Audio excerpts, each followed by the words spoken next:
இப்போ நம்ம ஒரு சம் பார்க்கலாம்.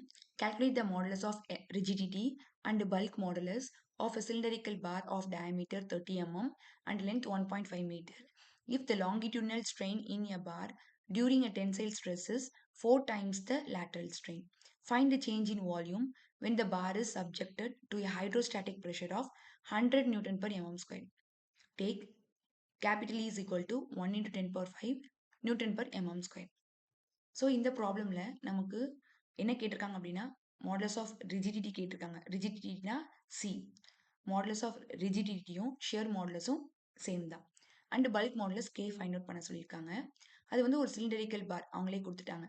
Of diameter, so diameter 30 mm, length 1.5 metre. If the longitudinal strain, so நமக்கு ஒரு கண்டிஷன் கொடுத்துருக்காங்க. நான் ஆல்ரெடி சொன்னேன் லாங்கிடியூடினல் ஸ்ட்ரெயினும் லீனியர் ஸ்ட்ரெயினும் சேம் தான் அப்படின்னு சொன்னேன். ஓகேவா? அப்போ லாங்கிடியூடல் ஸ்ட்ரெயின் வந்து என்ன கண்டிஷன் கொடுத்துருக்காங்க, is 4 times the lateral strain. So 4 into lateral strain. ஓகேவா?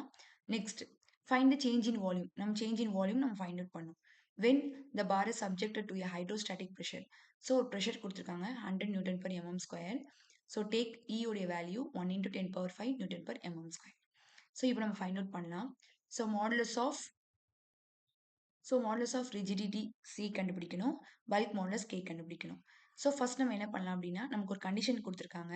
Poison ratio mu is equal to lateral strain divide by linear strain. இது நமக்கு தெரிஞ்ச ஃபார்முலா. ஓகேவா? ஸோ இதில் ஒரு கண்டிஷன் கொடுத்துருக்காங்க. என்ன கண்டிஷன் கொடுத்துருக்காங்க? லேட்ரல் ஸ்ட்ரெயின் தான், பட் இந்த linear strain and longitudinal strain ரெண்டுமே சேம் தான் சொல்லியிருக்கேனா. அப்போ லீனியர் ஸ்ட்ரெயினுக்கு பதிலாக என்ன போடலாம்? 4 into lateral strain. So 4 into lateral strain நீங்கள் சப்ஸ்டியூட் பண்ணீங்க அப்படின்னா இந்த லேட்ரல் கெட் கேன்சல். அப்போ நமக்கு ஆன்சர் 1/4 கிடைக்கும். ஸோ தேர்ஃபோர் மியூ உடைய வேல்யூ 0.25. இப்போ ஈஸியாக நம்ம பாய்சன்ஸ் ரேஷியோ ஃபைண்ட் அவுட் பண்ணிட்டோமா? இப்போ நமக்கு ஆல்ரெடி கிவன்ல இ கொடுத்துட்டாங்க. நமக்கு இதில் மியூவும் தெரிஞ்சிருச்சு. அப்போ ஈஸியாக சியை ஃபைண்ட் அவுட் பண்ணிடலாமா? எதை வச்சு? ஒரு ரிலேஷன் வச்சு. E is equal to 2c 1 plus mu. So E உடைய வேல்யூ நமக்கு கொடுத்துருக்காங்க 2 into C உடைய வேல்யூ நமக்கு தெரியாது 1 plus mu. mu உடைய வேல்யூ 0.25. ஸோ இதை நீங்கள் சப்ஸ்டியூட் பண்ணீங்க அப்படின்னா உங்களுக்கு C உடைய வேல்யூ தெரிஞ்சிடும். ஓகேவா? ஸோ இப்போ நமக்கு கேயும் கண்டுபிடிக்க சொல்லியிருக்காங்க.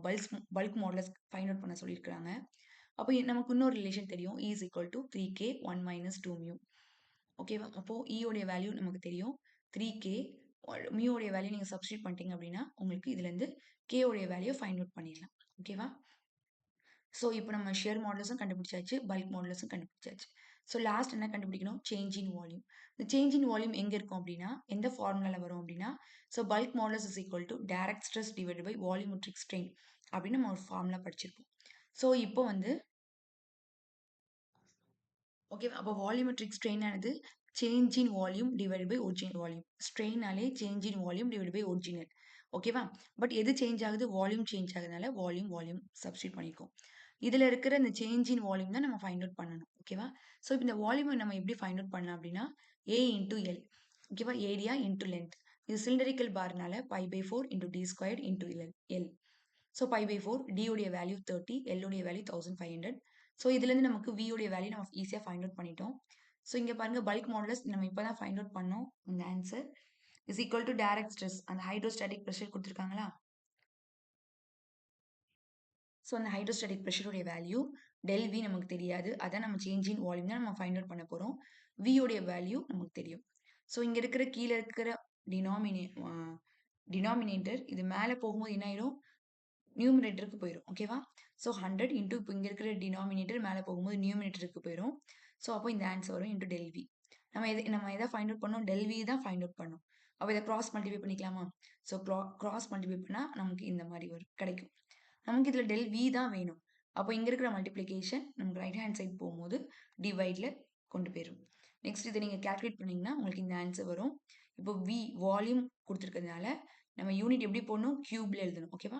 இது எல்லாமே நம்ம இன் டேர்ம்ஸ் ஆஃப் எம்ல கன்வெர்ட் பண்ணியிருக்கோம். ஸோ அதனால இங்கே டேர்ம் எம்எம் போட்டு இங்கே என்ன பண்ணோம்? கியூப்னு நம்ம சப்ஸ்டியூட் பண்ணோம். ஸோ இது உங்களுக்கு புரிஞ்சிருக்கும்னு நினைக்கிறேன். தேங்க்யூ.